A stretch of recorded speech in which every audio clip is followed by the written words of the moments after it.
तो मेंसुरेशन अगर किसी ने नहीं पढ़ा और जाकर एग्जाम में बैठ गया तो आप ये बहुत बड़ी गलती कर रहे हैं, क्योंकि मेंसुरेशन ऐसा टॉपिक है कि चाहे क्लास 10th हो या कोई भी कॉम्पिटिटिव एग्जाम हो, मेंसुरेशन बहुत इंपॉर्टेंट है।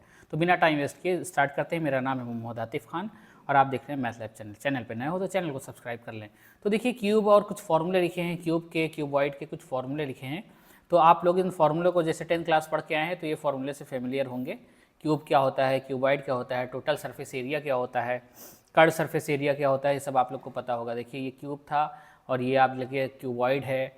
क्यूबॉइड का भी आप लोग को फॉर्मूला पता होगा, length into breadth into height volume का। टोटल सरफेस एरिया होता है, लेटरल सरफेस एरिया होता है। इसी तरह से सिलेंडर है, सिलेंडर हो गया, कोन हो गया, हॉलो सिलेंडर हो गया। इस सबके फॉर्मूले अगर आपको नहीं आते हैं तो आप इनको रोक कर स्क्रीनशॉट लेकर अपनी कॉपी पे जहाँ प्रैक्टिस कर रहे हैं उन फॉर्मूलों को नोट कर लें।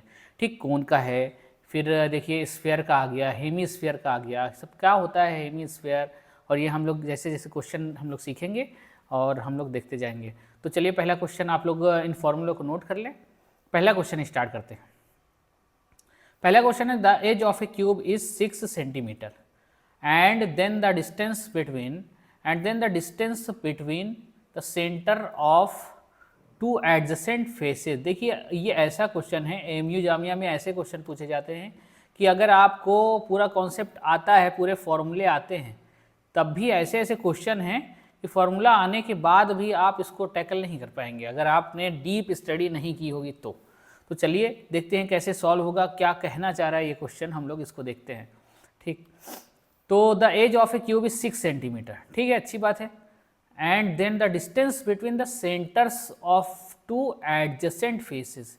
क्या हमको फाइंड करना है? Distance between the centres of two adjacent faces. ठीक, ये हमको फाइंड करना है। तो सबसे पहले एक हम लोग क्यूब बना लेते हैं। ये एडजेसेंट क्या होता है, फेसेस क्या होता है, ये एक क्यूब का एक फेस है। ये देखिए ये क्यूब बना लेते हैं हम लोग रफली। ये क्यूब बना लिया, रफली बनाया है। ठीक, ये क्यूब बना लिया। तो ये सामने वाला पहला फेस, पीछे वाला दूसरा फेस, तीसरा फेस, चौथा फेस, ऊपर पांचवा फेस, नीचे छठा फेस। 6 फेस होते हैं एक क्यूब में। तो हमको फाइंड क्या करना है? कोई एडजेसेंट, एडजेसेंट का मतलब होता है अगल बगल। जैसे कि ये वाला फेस, सामने वाला फेस किसके अगल बगल किससे जुड़ा है?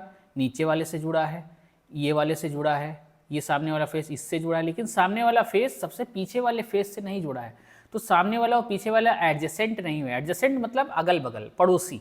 जैसे ये उंगली और ये उंगली एक दूसरे की एडजेसेंट है, लेकिन ये उंगली और ये उंगली एक दूसरे की एडजेसेंट नहीं है। तो बात समझ में आ गई होगी, एडजेसेंट मतलब पड़ोसी। ठीक, तो कोई दो एडजेसेंट फेसेस के सेंटर के बीच की डिस्टेंस निकालना है।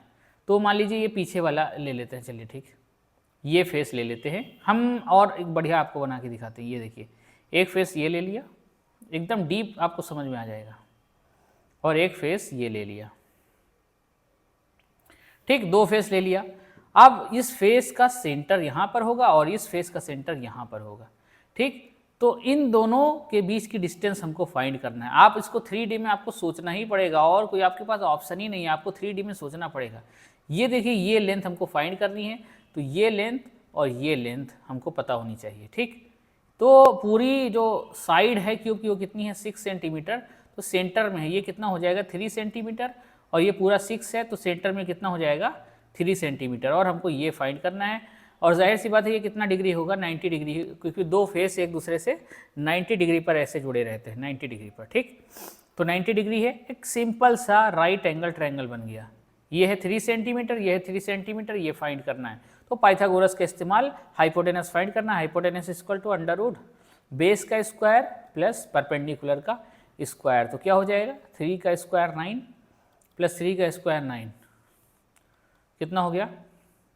यहाँ पर मेरा फोटो आ गया, इधर लिख देते हैं। 3 का स्क्वायर प्लस 3 का स्क्वायर तो कितना हो गया? अंडर रूट 9 प्लस 9 मतलब अंडर रूट 18। अंडर रूट 18 को हम लोग तोड़ के क्या लिख सकते हैं? 18, 2 3 जा 6, तो 6 3 जा 18। तो 3 3 2 बार है तो बाहर आ जाएगा 3√2। देखिए कौन सा ऑप्शन मैच कर रहा है? 3√2, ऑप्शन नंबर बी मैच कर रहा है। तो देखिए कितना ट्रिकी क्वेश्चन था और आसानी के साथ हम लोग ने इसको सॉल्व कर लिया है। तो चलिए अगले क्वेश्चन की ओर बढ़ते हैं। उम्मीद है कि आपको ये क्वेश्चन समझ में आ गया होगा। तो बढ़ते हैं नेक्स्ट क्वेश्चन की तरफ। विच what is the ratio find करना है। आपने 9th क्लास में 10th क्लास में खूब इस तरह के क्वेश्चन सॉल्व किए होंगे।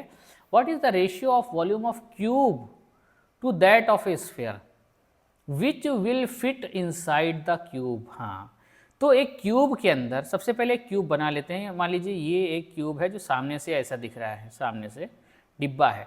एक क्यूब क्या होता है जिसकी लेंथ ब्रेथ और हाइट तीनों बराबर है, वही उसी को क्या कहते हैं, क्यूब कहते हैं। तो एक क्यूब है, उसके अंदर एक स्फीयर रखा है जो अच्छे तरीके से फिट हो रहा है, पूरे तरीके से फिट हो रहा है। इसका मतलब ये ऐसा रहेगा कुछ, ये फिट करना है इसको, तो एकदम वॉल को टच करेगा। अगर इससे बड़ा तो आ नहीं पाएगा इस डिब्बे में, थोड़ा ठीक से बन नहीं रहा है। ये देखिए, ये स्फीयर है जो इसके अंदर अच्छे से फिट हो रहा है, ठीक, फिट हो रहा है। तो मान लीजिए क्यूब की जो साइड है वो मान लेते हैं वो कितनी है, ए। कुछ साइड वाइड दिया नहीं है हमको, वॉल्यूम का रेशियो फाइंड करना, क्लास 9th का प्योर क्वेश्चन है ये, ठीक, ए है। तो बताइए आप, ये वॉल, ये स्फीयर की क्या हो जाएगी, ये पूरा ए जो है ये स्फीयर का हो जाएगा क्या, डायमीटर। तो स्फीयर की रेडियस क्या हो जाएगी, a/2। स्फीयर की रेडियस हो जाएगी a/2। तो अब क्यूब का volume of cube upon volume of sphere, volume of cube क्या होता है, ए क्यूब। वॉल्यूम ऑफ स्फीयर आप लोग अभी फॉर्मूला नोट किया होगा, और अगर 10th क्लास में अच्छे से पढ़ा होगा तो पता भी होगा। वॉल्यूम ऑफ स्फीयर होता है, पहले इधर लिख दिए, 4/3 पाई आर क्यूब, ये होता है वॉल्यूम ऑफ स्फीयर। और ये आर क्या है, रेडियस है। तो 4/3 पाई आर क्यूब। अभी इस स्फीयर की रेडियस है कितनी, a/2 है, a/2, और साथ में क्या लगा है, क्यूब। तो देखिए 2-3 अपॉन आ गए, a क्यूब अपॉन में a क्यूब अपॉन में 1 इंटू में, इसको ओपन करते हैं 3 तो ऊपर चला जाएगा, और ये 2 की क्यूब मतलब 2 का क्यूब करेंगे तो कितना हो जाएगा, 8 हो जाएगा।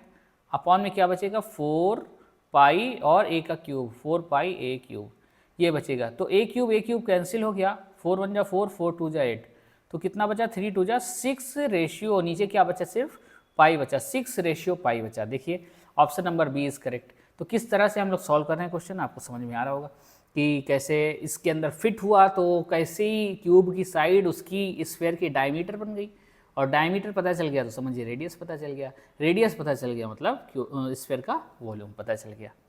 तो चलिए अगले क्वेश्चन की ओर बढ़ते हैं। उम्मीद है कि आपको समझ में आ रहा होगा। अगर समझ में आ रहा होगा तो वीडियो को लाइक कर दें, अपने दोस्तों में शेयर कर दें। और भी बहुत सारी वीडियो बनी है, सारे चैप्टर ऑलमोस्ट कंप्लीट हो चुके हैं, तो आप लोग इसको देखते रहें और वीडियो को लाइक कर दें, चैनल को सब्सक्राइब कर लें। आइए बढ़ते हैं अगले क्वेश्चन की ओर। ठीक है, तो ये तीसरा क्वेश्चन है। अभी हम लोग को 2 क्वेश्चन और करने हैं, उसके बाद हम लोग वीडियो को ख़त्म करेंगे। तो अगला क्वेश्चन है, सिलेंड्रिकल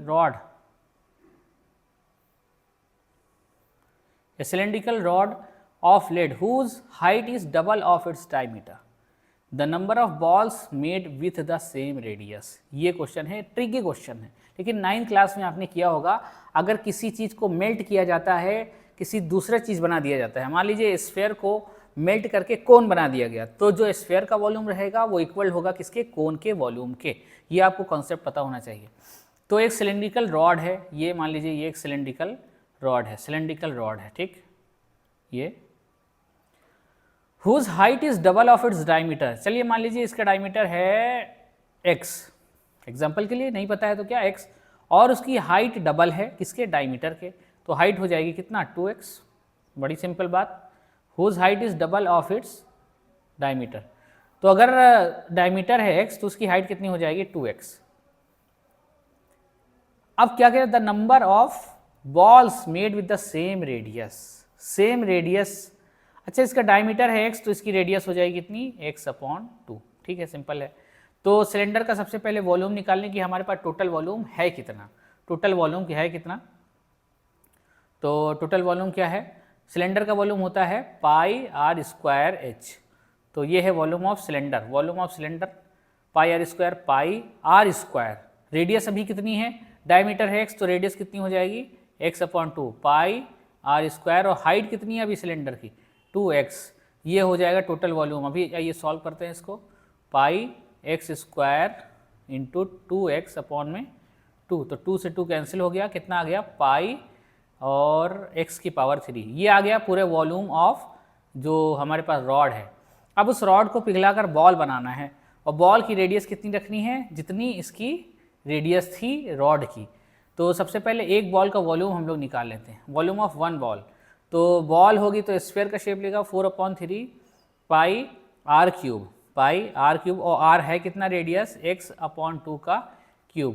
तो इसको ज़रा सॉल्व कर लेते हैं, 4/3 पाई x³/8, तो 4 × 1 = 4, 4 × 2 = 8। एक बॉल का वॉल्यूम आ गया पाई x³/6। तो अब हमको नंबर ऑफ बॉल्स जब भी निकालना हो किसी चीज़ का नंबर, तो टोटल जो हमारे पास वॉल्यूम है उसको डिवाइड करना होता है किसी सिंगल यूनिट के वॉल्यूम से, सिंगल बॉल के वॉल्यूम से।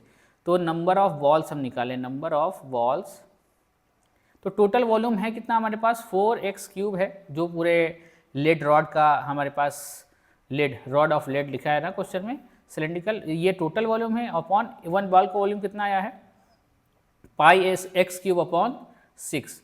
तो इसको ज़रा सॉल्व करना पड़ेगा हम लोग को। तो पाई x³ में 1 इंटू में 6 पाई x³। तो पाई x³ कैंसिल हो गया, कितना बचा 6। नंबर ऑफ बॉल्स आ गई 6, लेकिन ऑप्शन में मैच नहीं कर रहा है, तो देखना पड़ेगा। चलिए